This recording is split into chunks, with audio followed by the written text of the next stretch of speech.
اللہ الرحمن الرحیم۔ استوریا T V سے غازی محمد عبداللہ آپ کو سلام کہتا ہے۔ ناظرین، مصر کی تہذیب کی داستان سننے کے بعد آج ہم میسوپوٹیمیا چلتے ہیں۔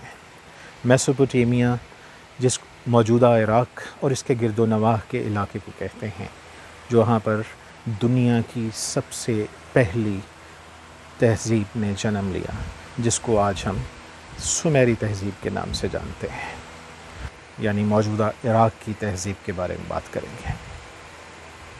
میسوپوٹیمیا، جس کو دوسرے لفظوں میں دوآبے کی سرزمین، یعنی دو دریاؤں کے درمیان کی جو سرزمین، اس کو کہا جاتا ہے، غالباً تاریخ کی سب سے پہلی باقاعدہ تہذیب میسوپوٹیمیا کی تہذیب ہی کہی جا سکتی ہیں، جہاں پر 3500 قبل مسیح میں سومیری تہذیب نے جنم لیا یا وہ پروان چڑھ رہی تھی۔ چنانچہ آج ہم میسوپوٹیمیا کی تہذیب کے بارے میں، اس کے مختلف اہم پہلوؤں کے بارے میں، اس کی خوبیوں، خامیوں اور اس کی عروج اور زوال کی کہانی کے بارے میں گفتگو۔ ناظرین، اس اعتبار سے ہماری آج کی ویڈیو بہت ہی اہم ہونے والی ہیں، اور ہم یہ دیکھیں گے کہ میسوپوٹیمیا میں تہذیب نے کس طریقے سے جنم لیا، مختلف علاقوں میں یہ کیسے جنم لیتی رہی اور کس طرح یہ اس کا عروج ہوا، اس کے خد و خال کیا تھے اور اس کے مختلف میدان زندگی میں کارنامے کیا تھے، اس نے انسان کو اور آئندہ آنے والے انسانوں کے لیے کیا چھوڑا، اور اس تہذیب کے عروج اور زوال کی انتہائی سحر انگیز داستان ہمارا آج کی ویڈیو کا موضوع ہوگا۔ تو آئیے چلتے ہیں ناظرین آج کی ویڈیو کی۔ میسوپوٹیمیا کے لیے عربی زبان میں لفظ بلاد الرافدین کا نام استعمال کیا گیا ہے۔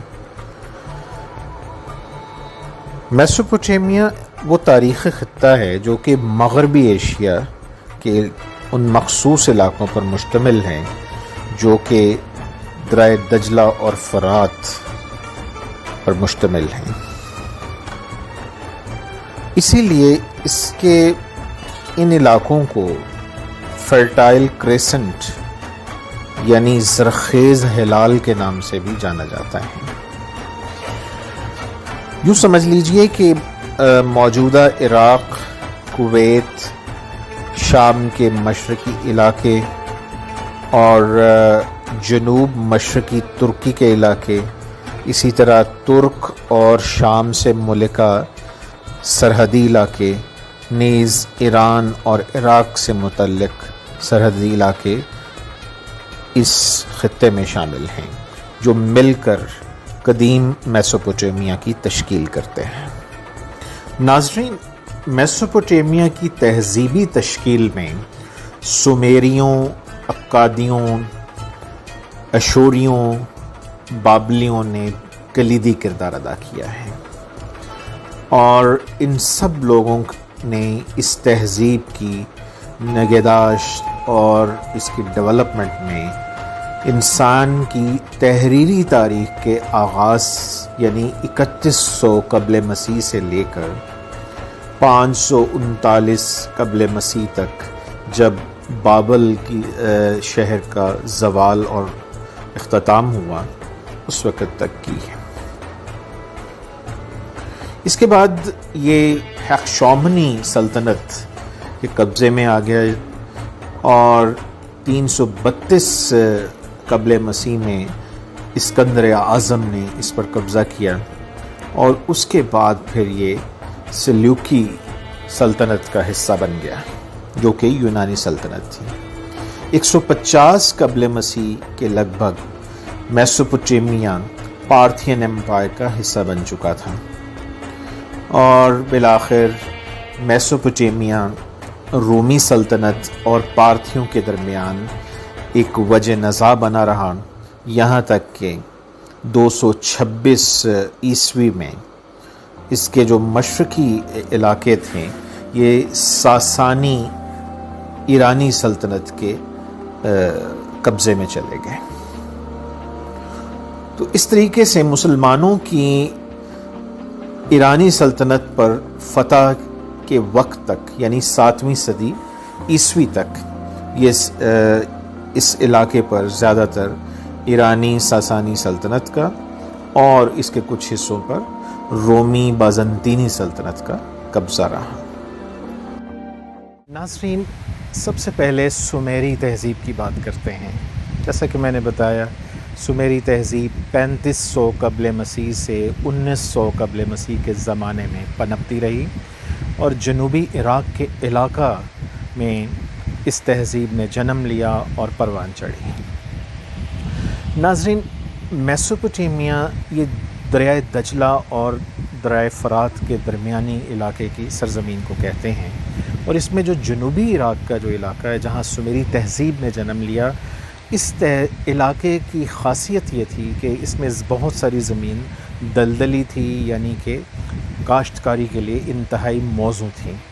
دوسری چیز اس کی جو خاص بات یہ تھی کہ اس میں بہتات تھی نرسل کی جھاڑیوں کی، جس کا ذکر ہم مصری تہذیب میں بھی کر چکے ہیں۔ چنانچہ ناظرین، اس علاقے کی ایک خاص بات یہ تھی کہ دریائے دجلہ اور فرات، یہ دونوں دریا یہ بہتے بہتے بالآخر خلیج فارس میں جا کے گرتے ہیں۔ ناظرین، سومیری تہذیب، اسی طرح بابل اور نینوا کی تہذیب، اسی طرح اسیرینز کی تہذیب، یہ تمام تہذیبیں بالترتیب میسوپوٹیمیا یعنی موجودہ عراق کے علاقے میں جنم لیتی ہیں اور پروان چڑھتی ہیں۔ سب سے پہلی جو تہذیب تھی وہ سومیری تہذیب تھی، جس نے 3500 قبل مسیح کے زمانے میں باقاعدہ عروج حاصل کیا، اور یہ 1700 قبل مسیح کے زمانے تک مسلسل پروان چڑھتی رہی ہے۔ ناظرین، اس اعتبار سے ہماری آج کی ویڈیو بہت ہی اہم ہونے والی ہیں، اور ہم یہ دیکھیں گے کہ میسوپوٹیمیا میں تہذیب نے کس طریقے سے جنم لیا، مختلف علاقوں میں یہ کیسے جنم لیتی رہی، اور کس طرح یہ اس کا عروج ہوا، اس کے خد و خال کیا تھے، اور اس کے مختلف میدان زندگی میں کارنامے کیا تھے، اس نے انسان کو اور آئندہ آنے والے انسانوں کے لیے کیا چھوڑا، اور اس تہذیب کے عروج اور زوال کی انتہائی سحر انگیز داستان ہمارا آج کی ویڈیو کا موضوع ہوگا۔ تو آئیے چلتے ہیں ناظرین آج کی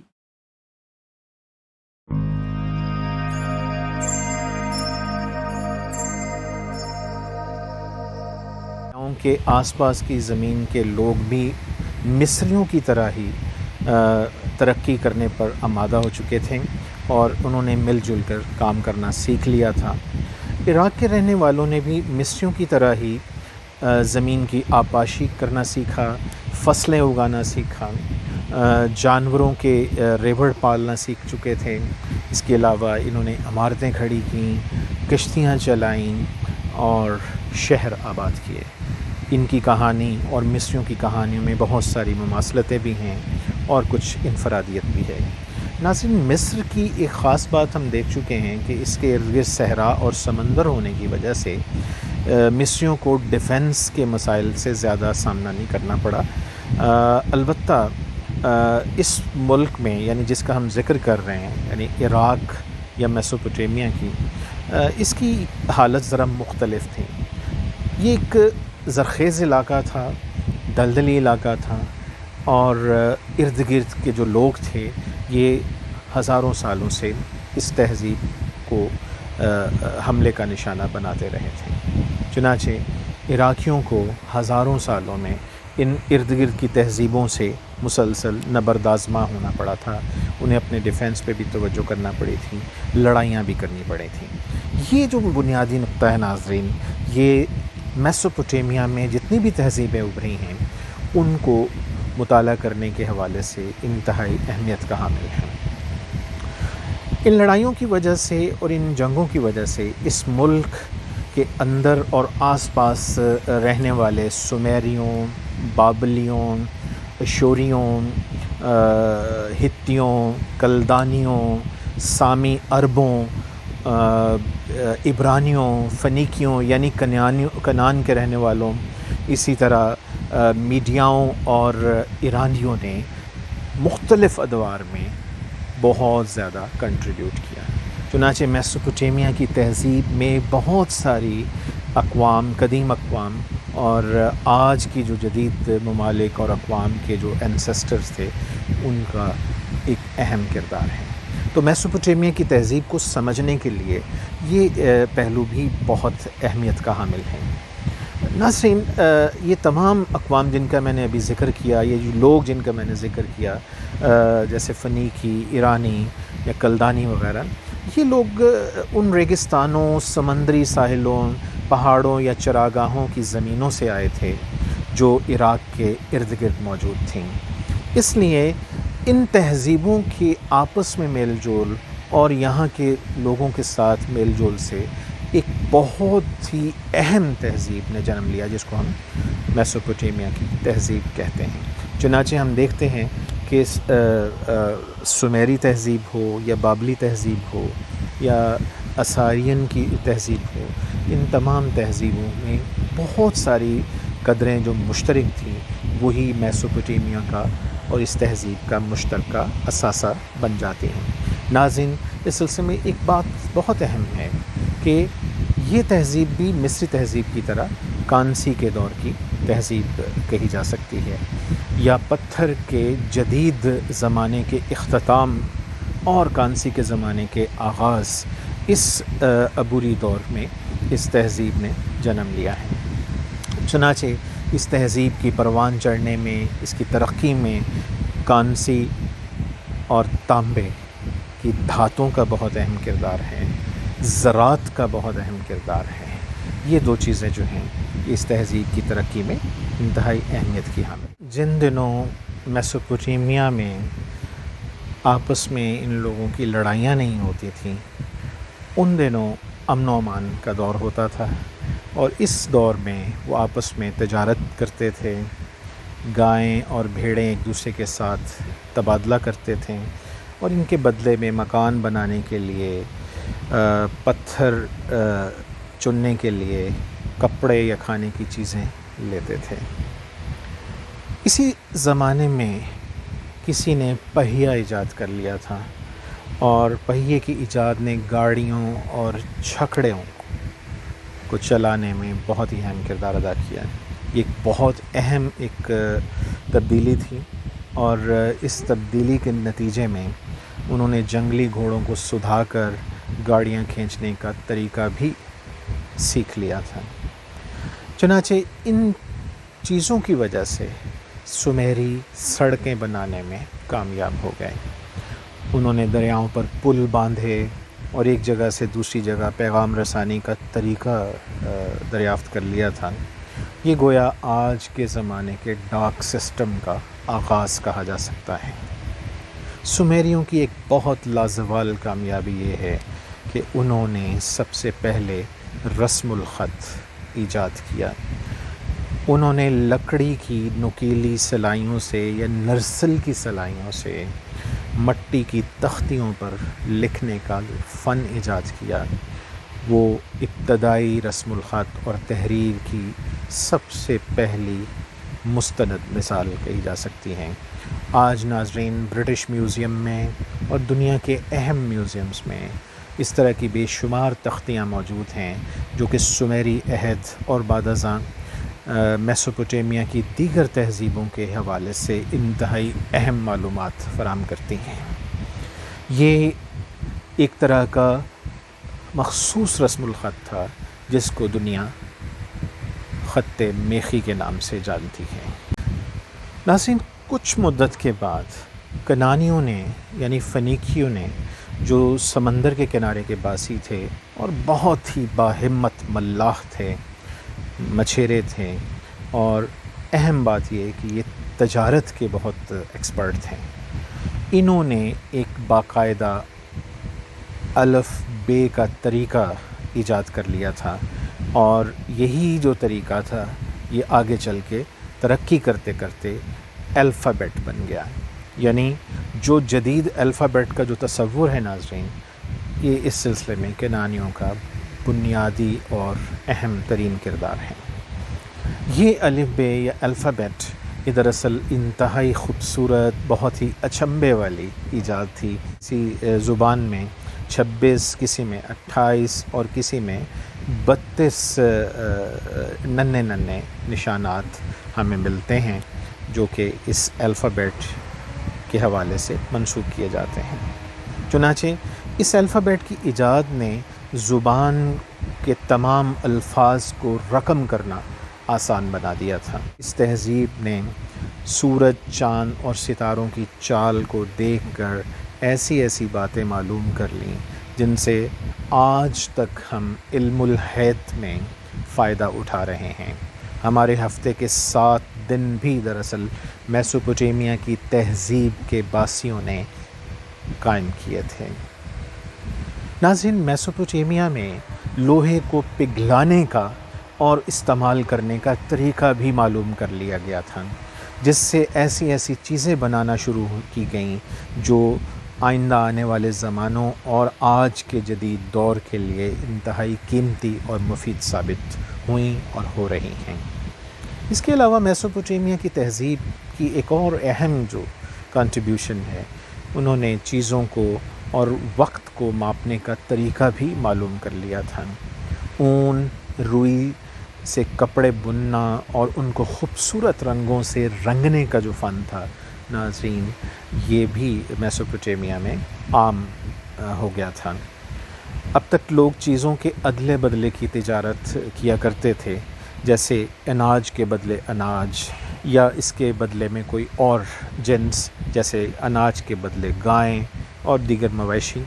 لیکن کچھ عرصے کے بعد سومیریوں نے اور میسوپوٹیمیا کے دیگر باسیوں نے سکہ سازی، یعنی دوسرے لفظوں میں روپیہ پیسے کا تصور جو ہے یہ بھی دے دیا تھا۔